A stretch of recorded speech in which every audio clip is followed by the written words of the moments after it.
Assalamualaikum warahmatullahi wabarakatuh. Selamat pagi Ananda sekalian. Hari ini kita akan belajar pendidikan Pancasila dan kewarganegaraan di pertemuan kedua. Sebelum kita mulai pembelajaran, marilah bersama-sama kita buka dengan bismillah. Bismillahirrahmanirrahim. Semoga dengan melafazkan bismillah proses belajar kita lebih mudah, kemudian apa yang kita pelajari juga bermanfaat bagi kehidupan kita ke depannya, dan semoga upaya kita ini tercatat sebagai ibadah dalam menuntut ilmu. Amin. Ya, pada pertemuan pertama yang lalu kita membahas di bab 1 ya, proses perumusan dan penetapan dasar negara.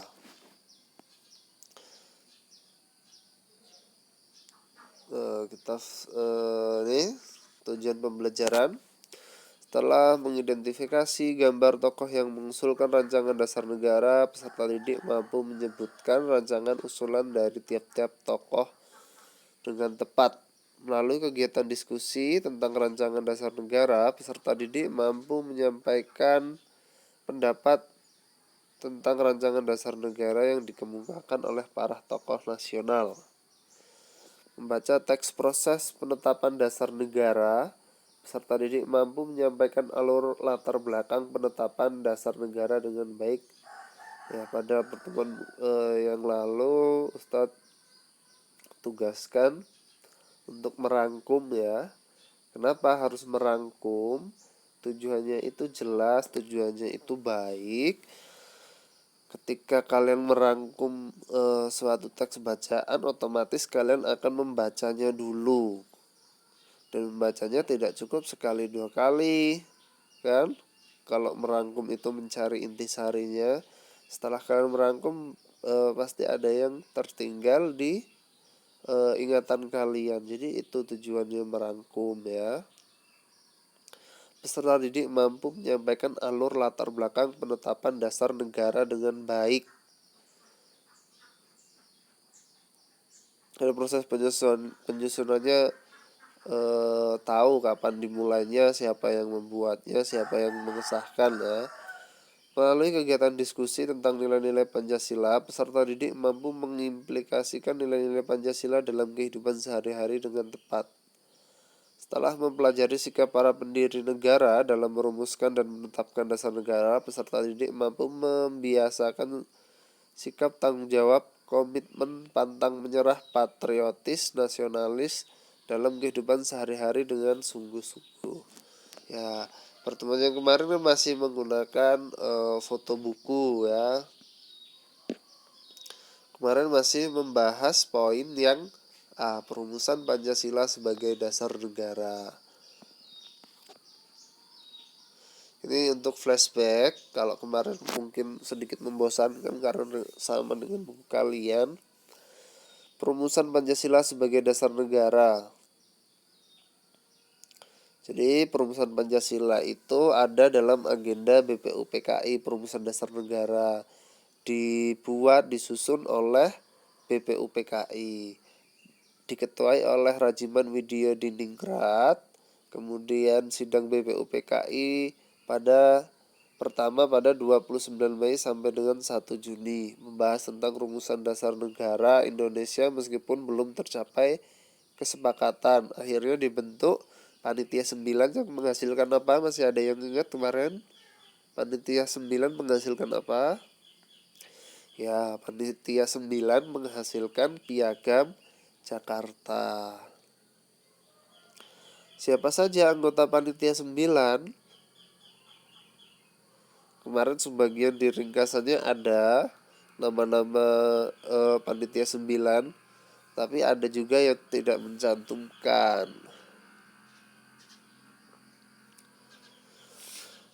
Ketuhanan yang Maha Esa.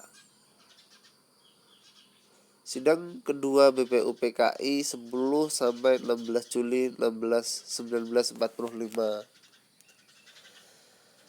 Muhammad Hatta menyampaikan aspirasi agar 7 kata pada pernyataan pertama rumusan dasar negara dihapus. ketuhanan dengan kewajiban menjalankan syariat Islam bagi pemeluk-pemeluknya. Nah, masih ingat kan? Panitia 9 menghasilkan Piagam Jakarta. Kemudian yang pertama itu kita berdasarkan kepada, kan, di alinea keempat itu berdasarkan kepada ketuhanan dengan mewajibkan kewajiban menjalankan syariat Islam bagi pemeluk-pemeluknya, diminta untuk menggantinya dengan ketuhanan yang Maha Esa, mengingat masyarakat Indonesia ini tidak semuanya beragama Islam.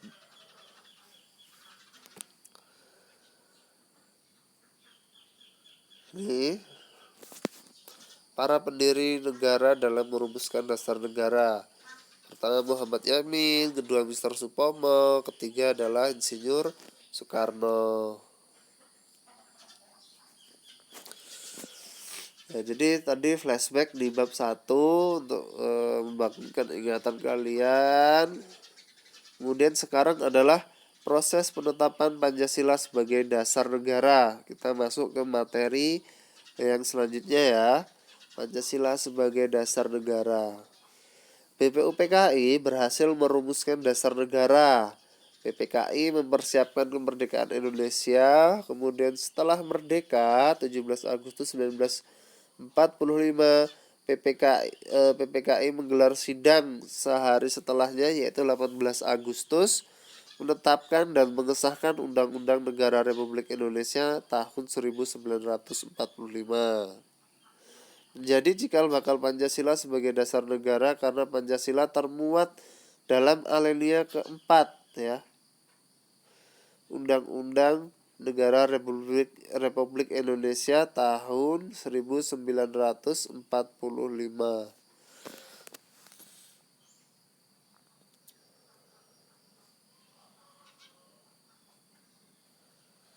Kedudukan Pancasila sebagai dasar negara. Nah, ini perlu kalian pahami.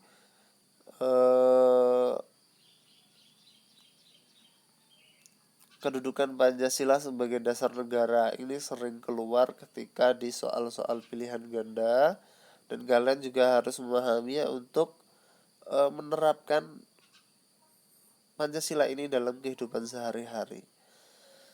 Untuk yang paling atas, Pancasila sebagai sumber dari segala sumber hukum Indonesia ya, hukum tertinggi.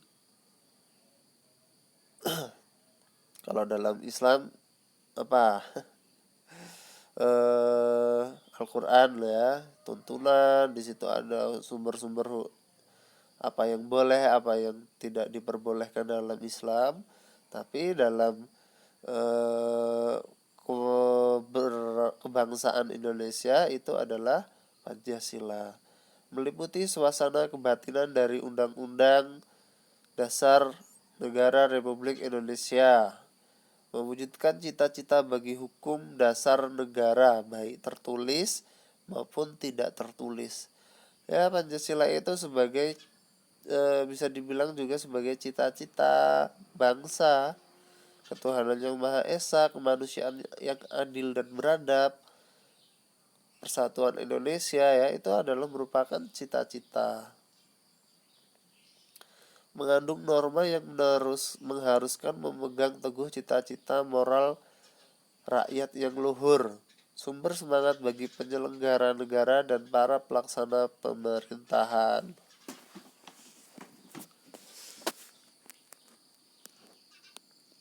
Dasar hukum Pancasila sebagai dasar negara. Bisa kalian lihat di buku kalian juga ada ya. Pembukaan Undang-Undang Dasar Negara Republik Indonesia tahun 1945, dasar hukumnya ya. Ini kemudian ada Dekret Presiden 5 Juli 1959. Ada di buku kalian. Ketetapan nanti silahkan dibaca. Ketetapan MPRS, Instruksi Presiden nomor 12, Ketetapan MPR nomor 18.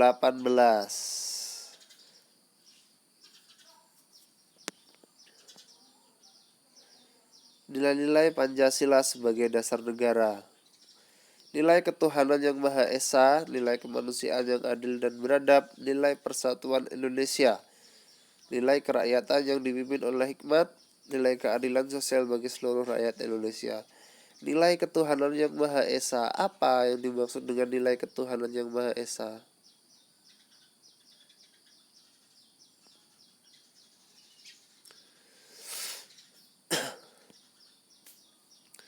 Jadi nilai ketuhanan yang Maha Esa salah satunya adalah dengan menjalankan ajaran agama, perintah, serta menjauhi larangan segala sesuatu agama yang kita anut. Jika kita dalam Islam, berarti kita harus menjalankan kewajiban-kewajiban kita sebagai umat Islam dan menjauhi segala larangan-larangan yang tidak diizinkan untuk dilakukan oleh kita ya dalam Islam. Yang diharamkan oleh Islam kita jauhi. Itu salah satu nilai ketuhanan yang Maha Esa, beribadah dengan sebaik-baiknya. Kemudian nilai kemanusiaan yang adil dan beradab, yang adil dan beradab. Ini salah satunya kemanusiaan yang adil dan beradab. Misal, ketika di suatu daerah di Indonesia itu terjadi bencana, ketika tahun 2004 terjadi tsunami yang begitu luar biasa di Aceh, itu menewaskan 100.000 orang lebih. 100.000 jiwa itu tewas di Aceh pada tahun 2004. Nah, bantuan yang datang itu bukan hanya dari provinsi-provinsi lain, tetapi dari mancanegara ya, banyak dari Jepang, dari Amerika, dari Australia, bahkan kalau yang laki-laki mungkin tahu, bintang sepak bola dunia si Ronaldo juga mendatangkan bantuan ke Indonesia. Nah, ini dari orang luar negeri saja mau menyalurkan rasa kemanusiaannya dengan membantu korban bencana alam, apalagi kita yang satu negara, satu bangsa, satu tanah air ya. Jadi ketika ada salah satu wilayah kita yang terkena bencana, kita harus menyalurkan rasa kemanusiaan kita yang adil dan beradab ya. Beradab ya, beradab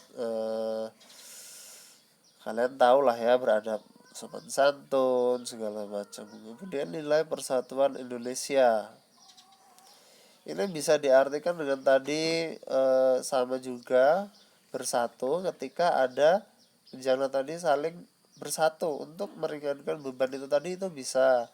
Kemudian tidak melakukan pemberontakan seperti di Aceh juga contohnya kan, gerakan Aceh Merdeka, kemudian Republik Rakyat Maluku,